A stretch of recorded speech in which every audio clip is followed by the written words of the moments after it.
Okay, try bike sa Sumplang Lake. Ayun, masakay kami.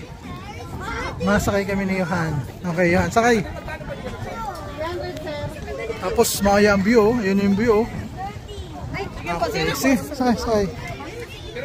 30 minutes. Meron pa sir, isa po. Ito po ko. Uy, ganan po. Okay.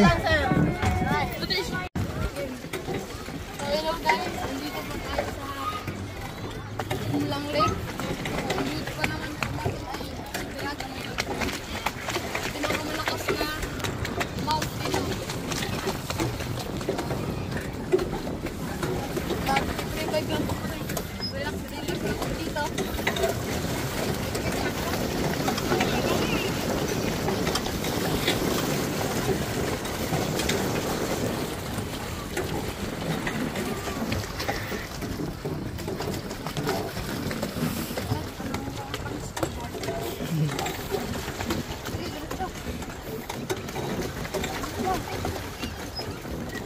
Ako datong. Ate, nakakana siya yung mga tubig kayo magubatong nga.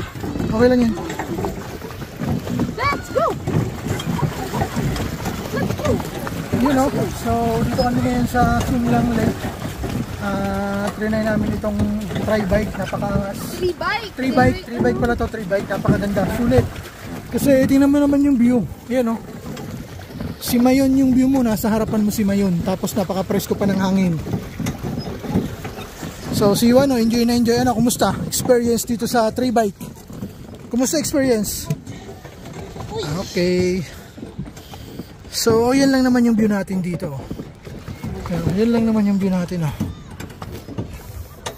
Tapos si Mayon. Yan si Mayon. Tapos dito lang kami nagre-relax. Pagod. So, let's go. Backwards. Okay, kana kay Mayon, kita kay Mayon. You know, so dito kami sa Sumplang Lake. Tapos kumuha kami ng tri-bike. Ito lang naman yung view, si Mayon. So, Daraga Mayon Albay. Kapag pupunta kayo ng Bicol, ito highly recommended. Ilagay nyo na sa listahan nyo, Sumplang Lake. So, mag-tri-bike kayo, 300 pesos, good for 2. Yan lang naman yung view, si Mayon. Yun o. Yun o. Okay, pahinga muna kami, pahinga, relax time. Yung, tapos pagpagod ka na, chill ka lang pahinga ka lang dito. Ano kami niyo, tapos si Mayon yung view. Wow. Let's go. Tapos yun yung view natin, napakaangas. Una po dati, sayo lang dito, tapos dito ako. Ano, okay, enjoy? Nice one. Sulit? Sulit daw, sulit. Oh, sulit. Sulit yung tour dahil dito sa Sumplang Lake. Yan lang naman yung view, si Mayon Volcano. Ayun ang dami so sulit na sulit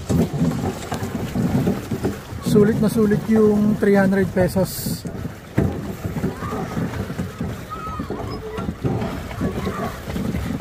Lupit. Okay, try bike. Enjoy lang, relax lang kami dito ni Johan. Ano, kaya pa? Yan, doon naman sa sandalan. Yun lang naman yung view. Yun buti na lang nagtsinelas na. Yun nakapatong pa pakaangas. Okay.